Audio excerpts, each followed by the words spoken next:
একদিন গ্রামের মেলায় ঘোষণা হলো যে সবচেয়ে দ্রুত আর স্মার্ট রোবট বানাবে সে পাবে সোনার মুকুট। সবাই উত্তেজনায় ভরে উঠল। খরগোশ আর কচ্ছপও রোবট বানাতে শুরু করল। খরগোশ খুব দ্রুত, তার বুদ্ধিমত্তা আর গতি নিয়ে ঝটপট রোবট বানাতে ব্যস্ত ছিল। সে ভাবছিল, আমি তো দৌড়ের রাজা, আমার রোবট তো আরও দ্রুত হবে। অন্যদিকে কচ্ছপ ধীরে ধীরে কিন্তু মন দিয়ে শক্তিপোক্ত আর ধৈর্যশীল রোবট ছিল। সে জানত গতি কম হলেও ধৈর্য আর স্থায়িত্বেই জয় রয়েছে। রেস শুরু হলো।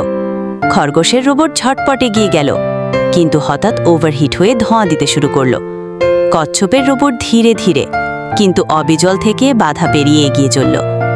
শেষ পর্যন্ত কচ্ছপের রোবট ফিনিশ লাইনে পৌঁছালো আর সে পেল সোনার মুকুট। এই রেস থেকে শেখার বিষয়, ধৈর্য আর বুদ্ধি গতি থেকে অনেক বেশি মূল্যবান। বন্ধুরা, লাইক, কমেন্ট আর সাবস্ক্রাইব করতে ভুলো না।